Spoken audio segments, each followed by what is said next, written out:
All right, early in the semester we covered, or in first semester we covered a lot about the structure of different atoms, and now we're going to learn more about the structure of molecules when they come together. And the way we represent these is using electron-dot formulas or Lewis structures, so that's what we're going to talk about today. So just as a review, we've talked about valence electrons a bit in the past, but I just want to make sure everybody's on the same page. So here, these structures, each of the dots represents one valence electron. So if we look here at hydrogen, it has one valence electron, and that's one dot. Whereas over here, neon, for example, is a noble gas. It has a full octet and therefore has 8 valence electrons, and so we represent them with these 8 dots like this. Right? The only thing you need to know about drawing valence structures or electron dot structures with valence electrons is that you always put one dot on each side before you add 2 dots to any side. All right, so you would never draw carbon like this, for example, because then that's 2 dots on 2 sides and no dots on the other sides. All right, because that's the only rule in terms of drawing electron dot formulas for atoms. All right, and then the other thing is that as you move across the periodic table, with this section here being the transition elements that we're not going to talk about in terms of valence electrons, as you go from column 1 to 2 to 3 to 4 to 5 to 6 to 7 to 8, these are all numbered 1A, 2A, etc. on your periodic table. That number tells you the number of valence electrons for a particular atom. All right, so electron dot formulas, I said, are how we're going to represent how atoms are bonded to each other. So there's a set of steps that seem pretty long when you first look at them, but we're going to go through several examples. So the first thing you want to do is determine the arrangement of the atoms, and then as I go through examples, I'll go through these extra points on this step. Second, you want to determine the total number of valence electrons. So you're just going to add them up for each thing in your molecule. And then you're going to attach each bonded atom to the central atom with one pair of electrons. And then the ones that you have left, you're going to fill in as lone pairs to give everybody an octet as much as you can. And then the last step is going to be to make multiple bonds, if necessary, to complete all of the octets. So if you remember, a double bond is when we have 2 pairs of electrons that are shared, and a triple bond is we have 3 pairs of electrons that are shared. So a single bond is 2 electrons, double bond is 4, and a triple bond would be 6. Okay, so here we have PCl3. So one of the things in our list of steps is that we need to determine the arrangement of the atoms. And one of the notes I made is that typically, if you just have one of a particular element, that often goes in the middle, and that's the case here. And it's also true that the least electronegative thing is what you usually want to put in the middle, and chlorine is more electronegative than phosphorus. So for both of those reasons, we're going to put P in the middle, all right, and then the Cl's will just go around the phosphorus, all right. Now we need to know how many valence electrons we have. So if we look at our periodic table, phosphorus has 5, right, and chlorine has 7, and we have 3 of those, right? So if we add that up, 3 times 7 is 21, plus 5 is 26. Okay, so we're going to start with 1, 2, 3, 4, 5, 6 to make all our bonds, and then we're going to go around and give everybody a complete octet. So it'll be 7, 8, 9, 10, 11, 12, 13, 14, 15, 16, 17, 18, 19, 20, 21, 22, 23, 24. All right, and then we have phosphorus in the middle, 25, 26. All right, so in this case, we've used up all our valence electrons, and all of our elements, all of our atoms have a full octet, so we're done. All right, now we have ClO3.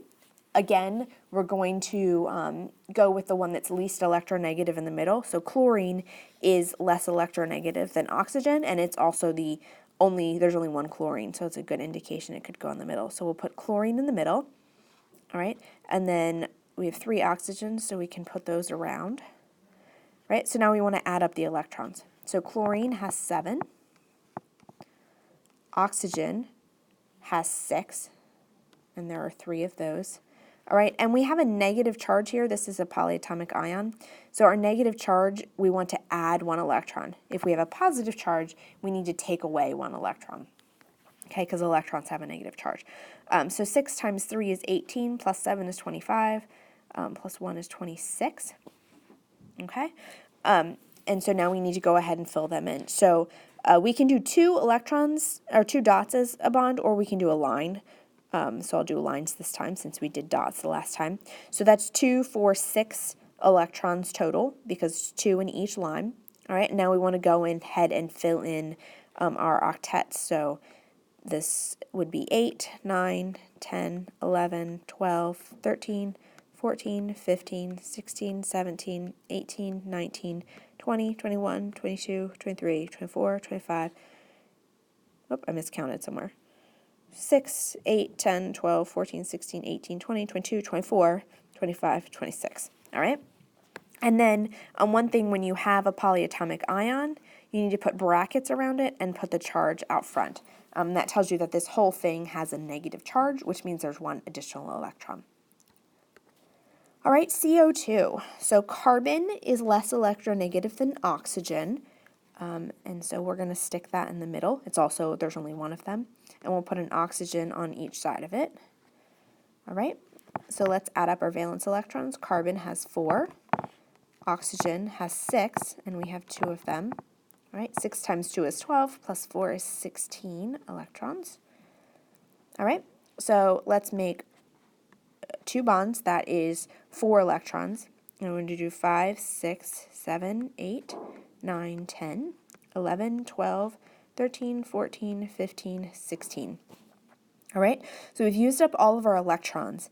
Oxygen has 8 electrons here and 8 electrons there, but carbon only has 2 bonds and no lone pairs. All right, and so that means that it doesn't have a full octet. So we don't have any more electrons to give, and so in order to get more electrons to carbon, it's going to have to share. So oxygen, we're going to put some of those electrons in here, which will give us carbon with 2 bonds, and oxygen has 2 lone pairs, so it has 8. And then over here, if we just have 1 bond on this side, we still only have 6 electrons, so we need to share on this side as well. Right? So we end up with 2 double bonds, and then each oxygen has 2 lone pairs. So we go back and double check. 2, 4, 6, 8 for carbon, 2, 4, 6, 8 for oxygen, 2, 4, 6, 8 for oxygen. All right, so the ones that are in the bond count both for the carbon and for the oxygen, but the lone pairs around the oxygen only count for oxygen. So that's why we had to do more sharing. All right, the next one is SO2. All right, now this is going to make things a little more complicated, and we're going to talk about resonance structures. But first, let's draw the structure. So we have sulfur and we have oxygen. Sulfur is less electronegative than oxygen, so we want S and O's on either side. All right. Sulfur has 6 electrons, and oxygen has 6, and we have 2 of them. So altogether, that is 18 electrons. All right, so we have 2, 4 already. 5, 6, 7, 8, 9, 10, 11, 12, 13, 14, 15, 16, 17, 18. All right. So now each oxygen has 8, but sulfur only has 6. It has 2 lone pairs and then 2 bonds, which have 2 each. So that adds up to 6. So what happens when we run out of electrons but not everybody has 8? We have to do more sharing. And so in this case, we could share this way, or we could share this way. And really, neither is better or worse. They're identical in terms of the atoms that are in our molecule. So what is actually going to happen is basically an average of the two. So we could have sulfur with an oxygen like this, and a double bonded oxygen over here, and that's 2 lone pairs there. Or we could have the double bond on the other side, like that.